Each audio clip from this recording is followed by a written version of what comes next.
Buenas tardes, profesores y compañeros. Mi nombre es Daniela General y junto a mis compañeras Javier Herrera y Francisca López les hablaremos acerca del glaucoma de ángulo estrecho y glaucoma neovascular. El glaucoma se define como una neuropatía óptica, lo cual no siempre está asociada a una presión intraocular elevada, pero sí la presión intraocular es uno de los principales factores de riesgo para esta patología. La presión intraocular depende del equilibrio entre la tasa de producción del humor acuoso y la resistencia al drenaje de este.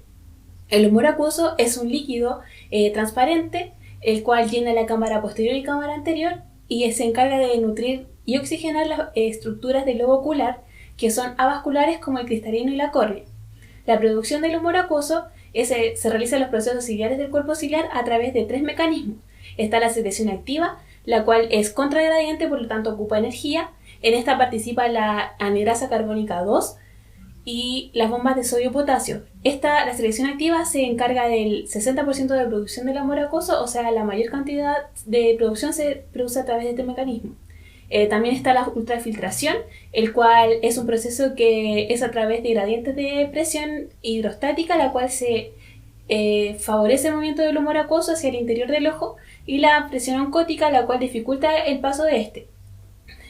También tenemos la difusión simple, que es el traspaso de agua y electrolitos a favor del gradiente de concentración.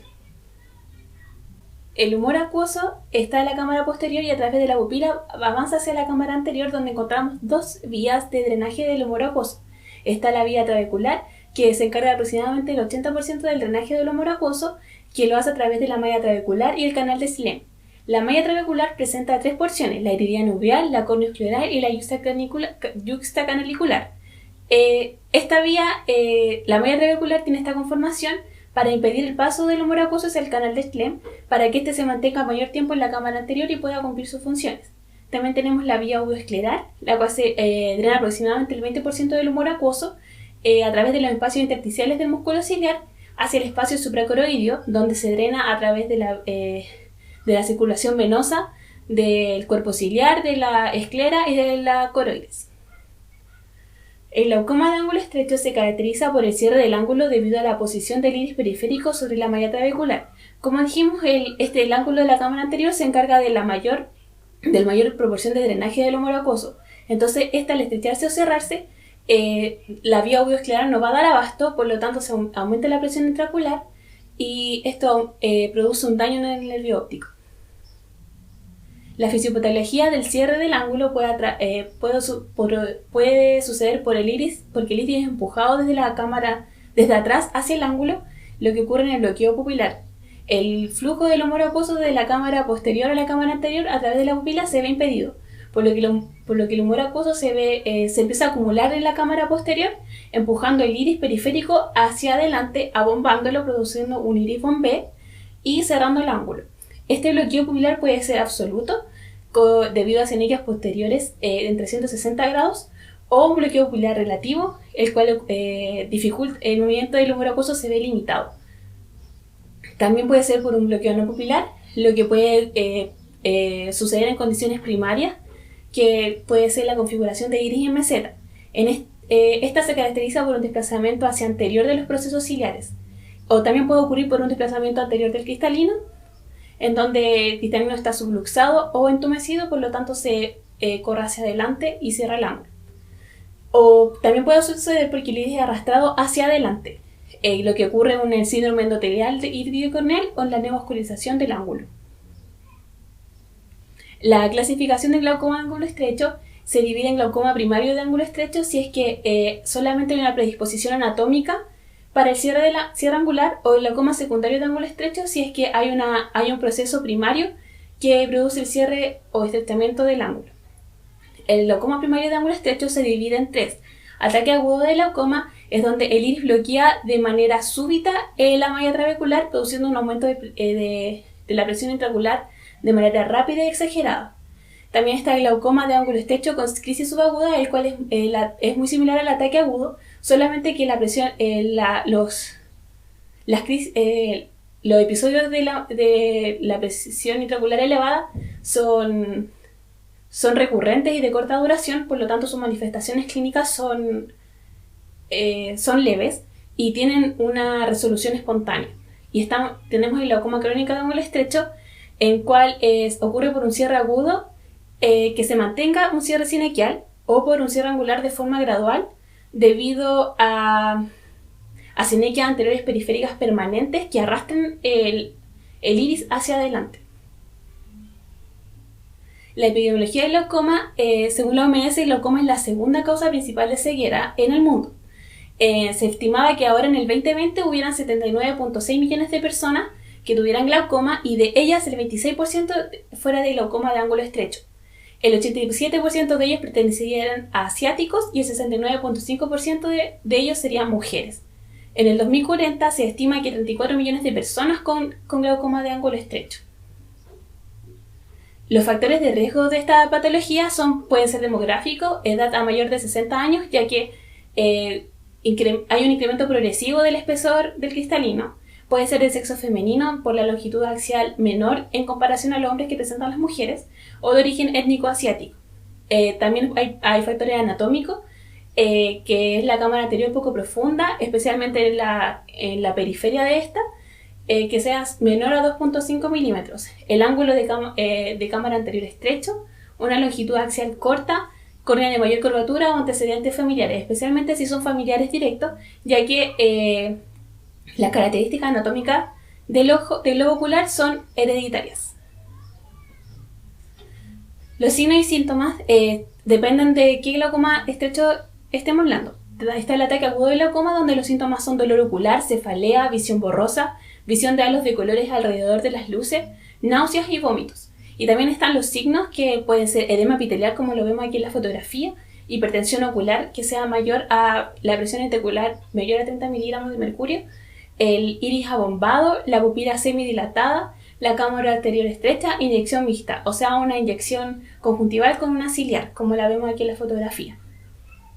Está el glaucoma de ángulo estrecho con crisis subaguda, donde son episodios recurrentes y de corta duración de dolor leve, cefaleas, visión borrosa asociada con halos luminosos.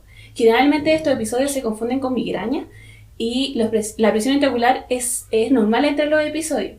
Suele ocurrir durante la tarde y tener una resolución en la noche debido a la miosis inducida por el sueño. El glaucoma crónico de ángulo estrecho, donde presenta ausencia de síntomas, su diagnóstico es bastante tardío y la huesa visual de la persona que tenga este glaucoma va a depender del daño que tenga la persona.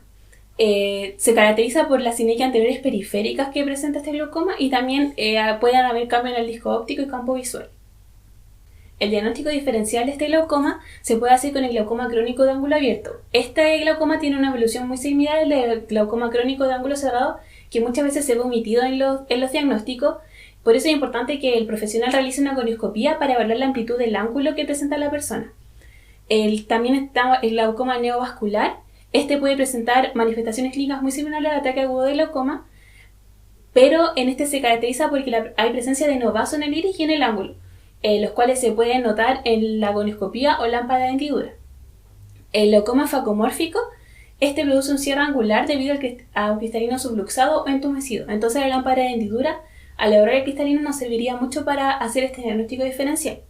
Y en el glaucoma maligno tiene una hipertensión ocular aguda también, por lo tanto puede tener manifestaciones clínicas muy similares al glaucoma de ángulo estrecho, pero se debe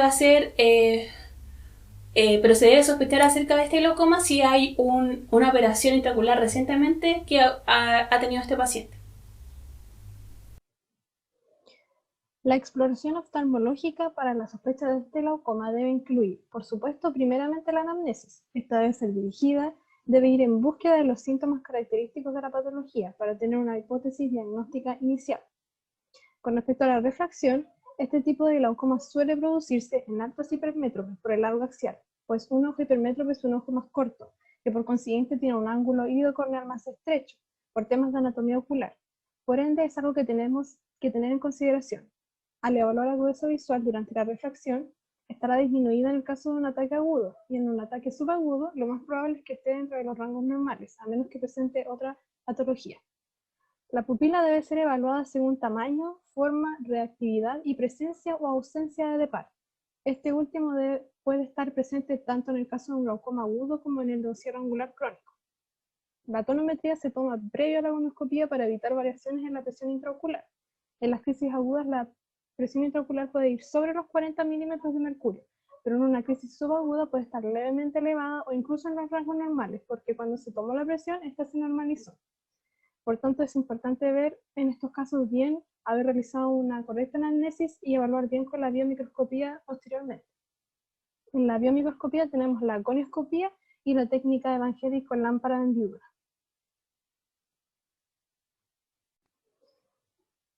A pesar de que al tecnólogo médico no le corresponde realizar la gonioscopía, es bueno tener una idea de la información que aporta.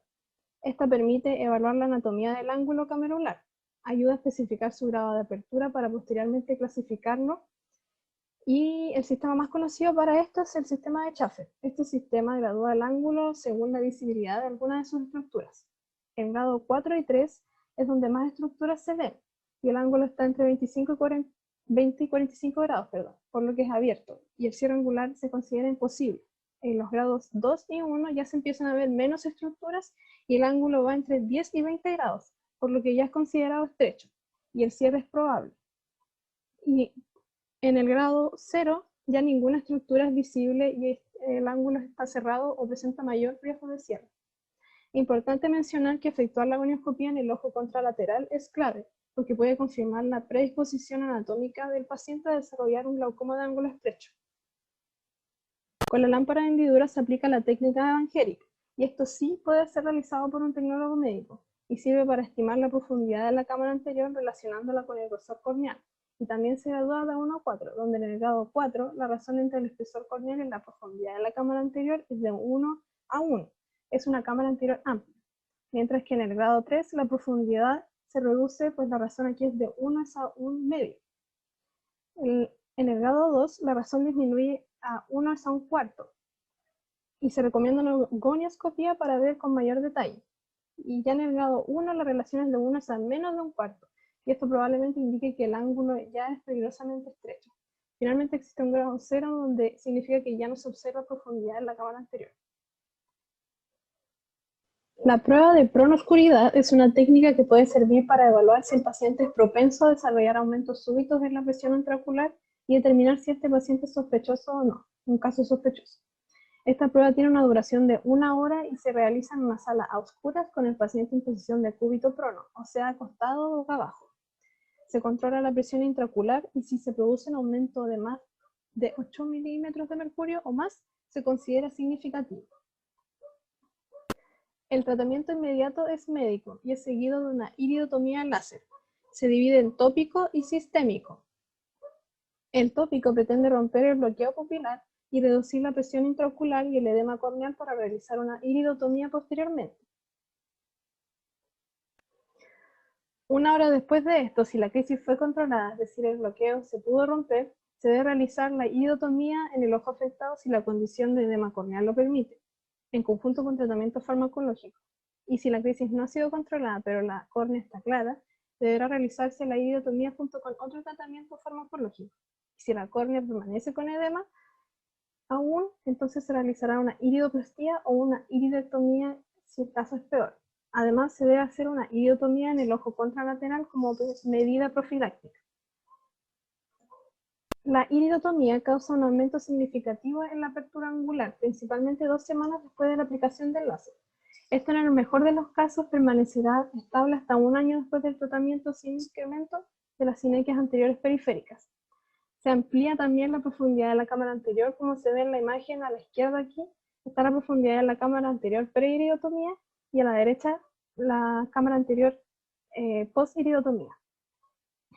El seguimiento debe ser al menos anual para evaluar la aparición de posibles secuelas y dependiendo del daño que esté causando, es probable que el paciente tenga que seguir controlándose su presión intraocular mediante tratamiento farmacológico o con una trabeculectomía si lo anterior no funciona. Es muy probable que el pronóstico sea favorable si el momento del diagnóstico y el manejo terapéutico de la patología fueron los adecuados, pues así se garantiza el control de la presión intraocular y del deterioro visual progresivo, y una menor probabilidad de aparición de secuelas que atenten contra la visión del paciente. El glaucoma neovascular es un tipo de glaucoma secundario severo que se caracteriza por el desarrollo de neovascularización a nivel del iris y el ángulo iridocorneal, debido a factores de crecimiento vasoproliferativos que se producen en respuesta a una isquemia retinal u ocular, causada ya sea por enfermedades sistémicas o del globo ocular en sí. A la fecha, el glaucoma neovascular forma el 3,9% de los casi 80 millones de casos glaucomatosos estimados por la OMS. Aproximadamente en el 46% de los casos de los pacientes ocurre entre los 60 y 70 años y en el 30% ocurre de los 80 hacia adelante. Su prevalencia es ligeramente superior en los hombres y las principales causas son la retinopatía diabética en un 32%, las obstrucciones venosas retinales en un 36% y el síndrome isquémico ocular en un 13%. Se estima que en Europa hay entre 75.000 y 113.000 personas afectadas a la fecha. En Estados Unidos la prevalencia es menor, pero igual contribuye con la pérdida de visión. Con estos datos podemos estimar el riesgo en que se encuentra nuestra población, pues en Chile no existen datos estadísticos sobre esta patología a la fecha. El MinSal estimó hacia el año 2015 que un 10% de nuestra población tiene alguna forma de diabetes, y según un artículo de la revista Zaval, basado en la cantidad de habitantes, la incidencia anual de glaucoma neovascular de causa diabética en Chile sería entre 500 y 2.500 pacientes al año. Ojo, solo de causa diabética. Independiente de la etiología que subyace a la patología, ocurre que la isquemia del segmento posterior produce un desequilibrio entre los factores angiogénicos y antiangiogénicos en el humor acuoso. Y en este contexto aumentan los niveles de factores angiogénicos como el VEGF, insulina 1 y L6, entre otros. Estos pueden difundir el segmento anterior e inducir neovascularización ahí, produciendo la rubiosis iridis y el desarrollo de neovasos en el ángulo. Además de esto, se forma una membrana fibrovascular a lo largo de los neovasos en la superficie del iris y dentro del ángulo iridocorneal.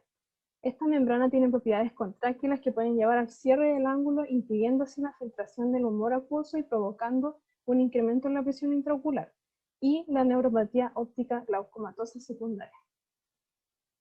La evolución de esta patología se puede dividir en etapas.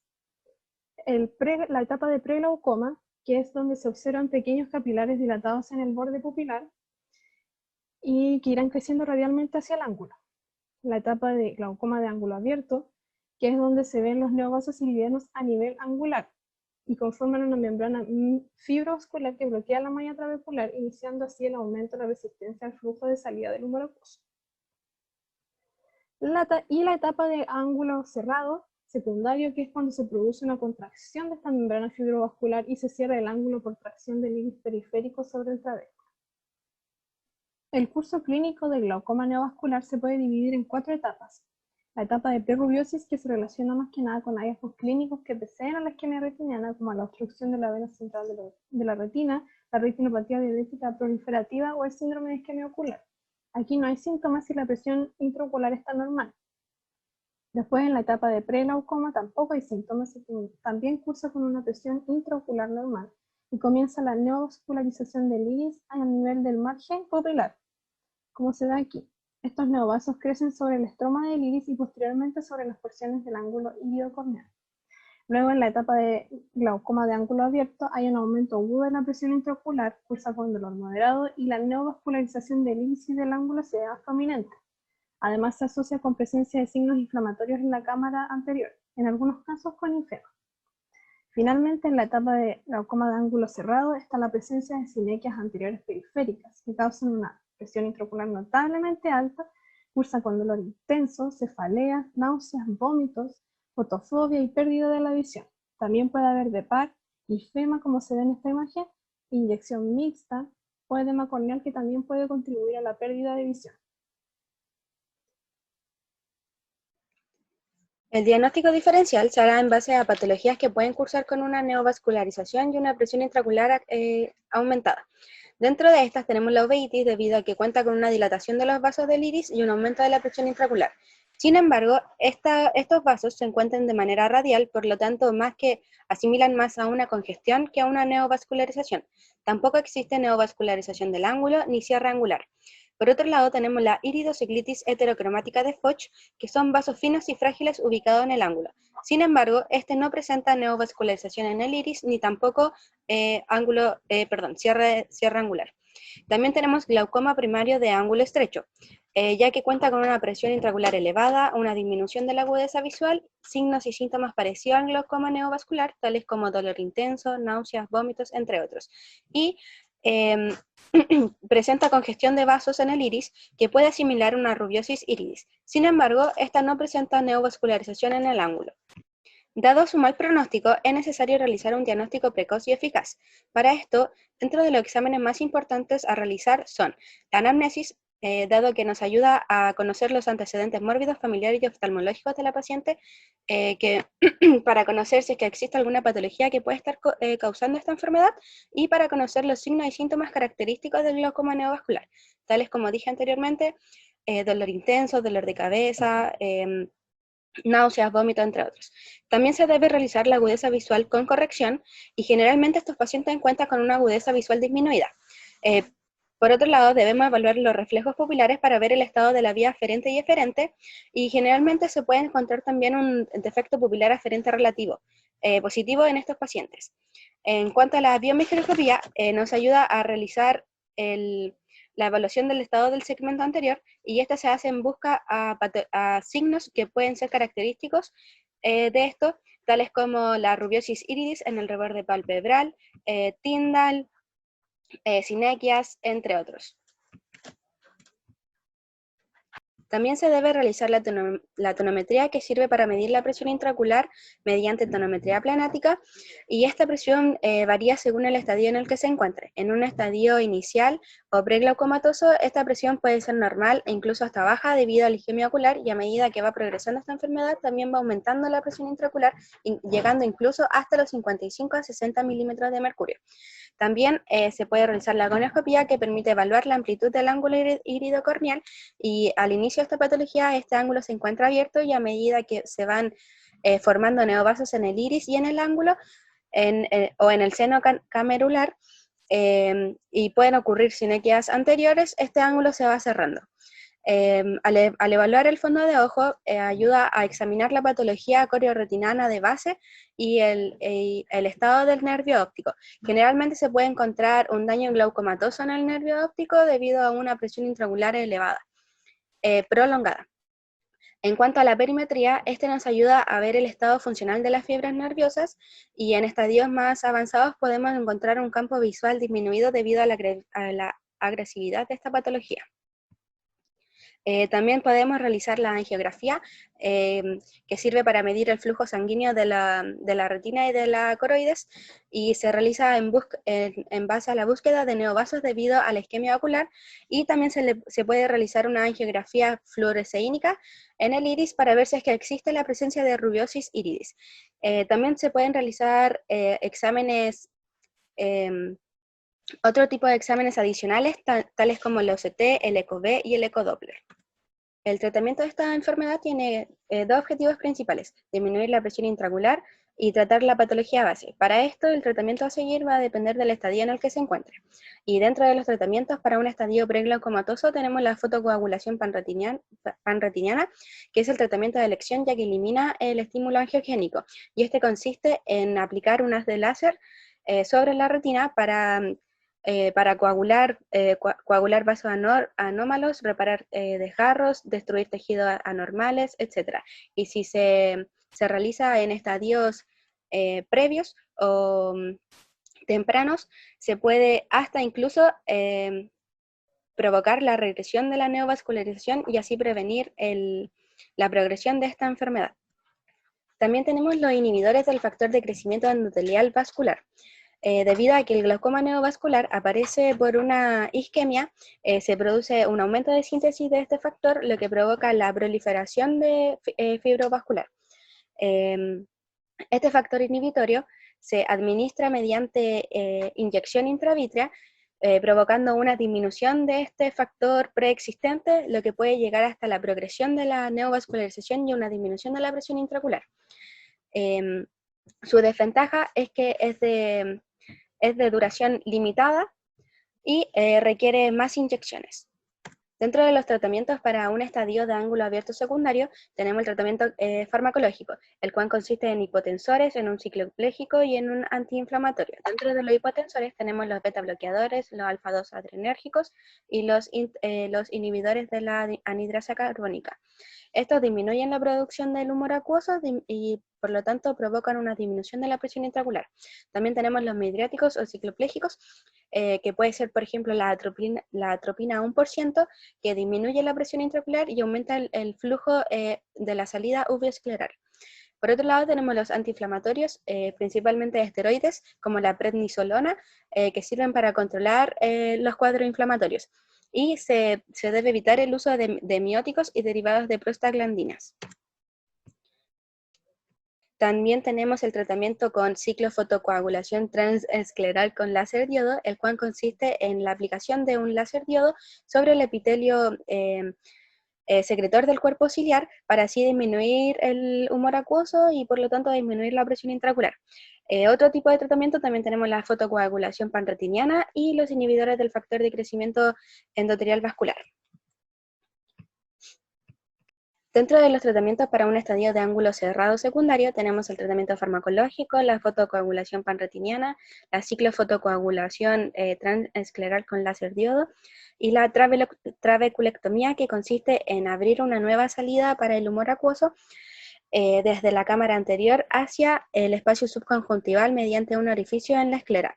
Este se realiza con mitomicina C, que es un antibiótico antitumoral, y solamente se debe realizar cuando no existe un buen pronóstico visual, ni tampoco cuando existe un cierre angular debido a una sinequia, y cuando la presión intraocular ya no se puede estabilizar mediante otro tipo de tratamiento.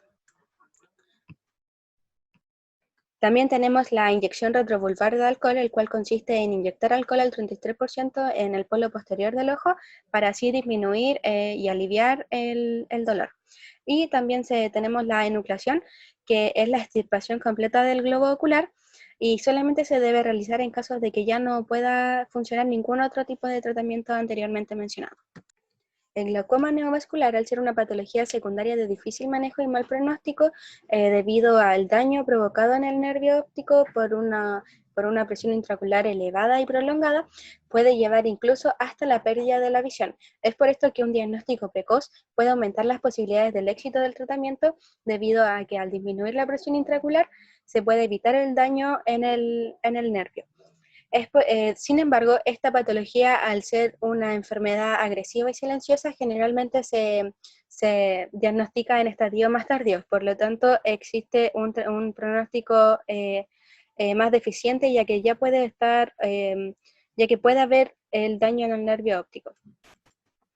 Es por esto que se recomienda una detección temprana y eficaz en conjunto con un control y seguimiento de la patología de base y un incremento en la educación hacia los profesionales sobre esta patología para así tener una prevención de esta enfermedad.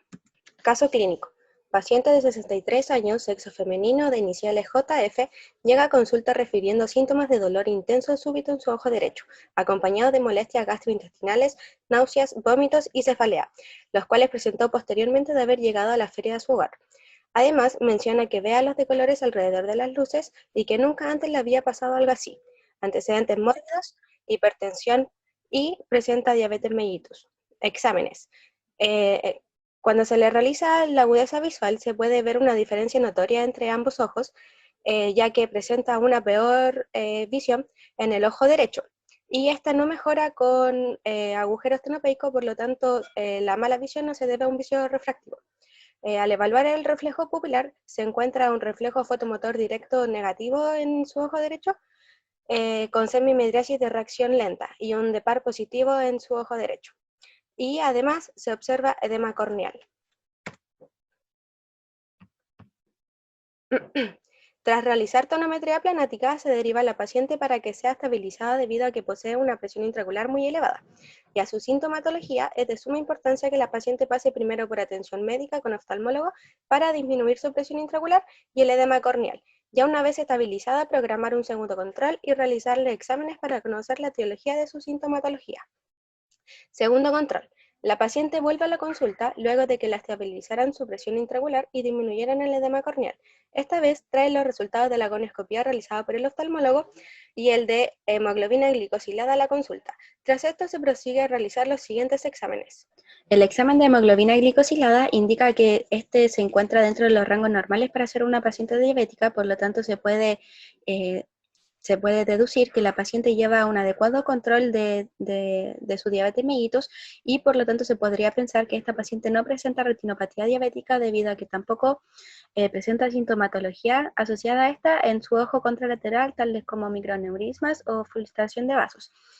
En cuanto a su refracción, se puede ver que la paciente es hipermétrope y al realizarle por segunda vez la tonometría se puede evidenciar la eficaz de los fármacos hipotensores debido a que, si bien a pesar de que la presión intraocular en el ojo derecho no se encuentra dentro de los rangos normales, sí ha disminuido en comparación a la vez pasada.